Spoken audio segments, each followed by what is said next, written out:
You talk about infiltration and communist infiltration.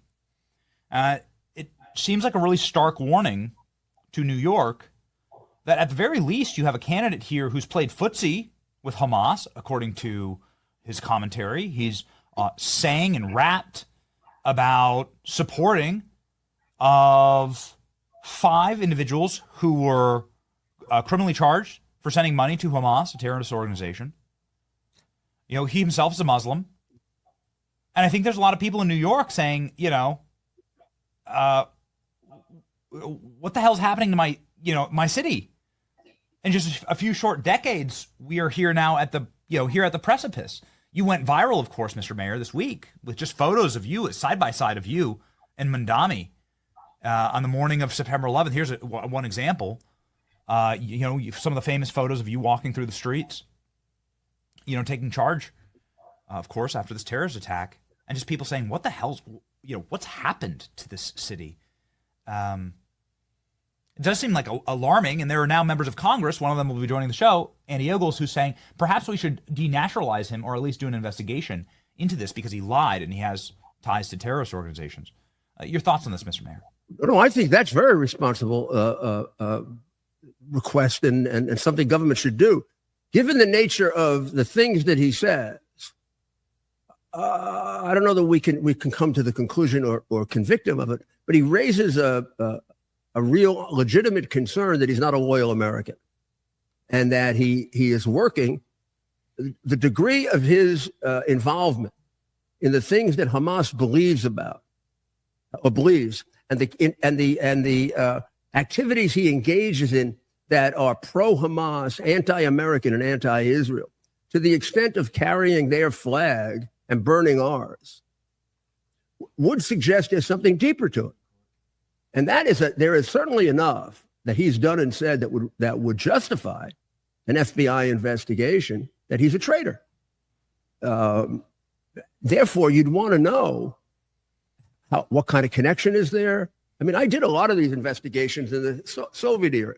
A guy would come out and start saying, all the professors at the Ivy League schools, even back then, were pro-Russia. But you'd look at the ones that spent a lot of time traveling there.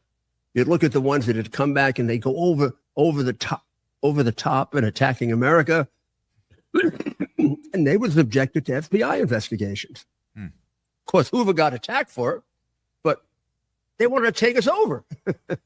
And they had a weapon that could destroy us. He was doing the responsible thing. And a lot of them weren't eventually put under investigation.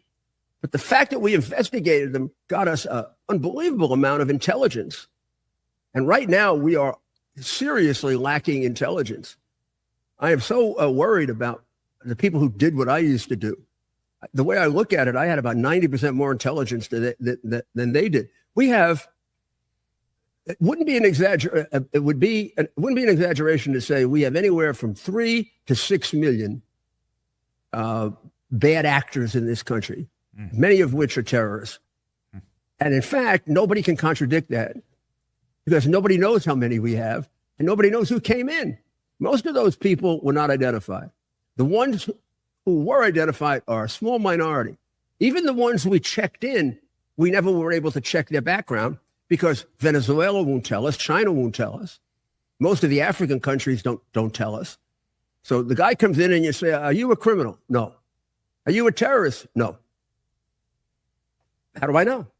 I call up Venezuela and they don't answer the phone. Maybe every once in a while we have our own criminal records, but those are sparse.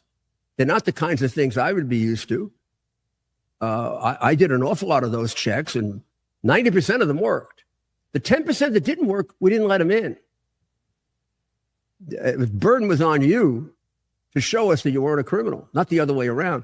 See, there's no right to come into the United States. Yes, it's a privilege, and since the whole world can't come in, the only way to fairly distribute that among the people of the world are the ones that can most easily fit in and make us better.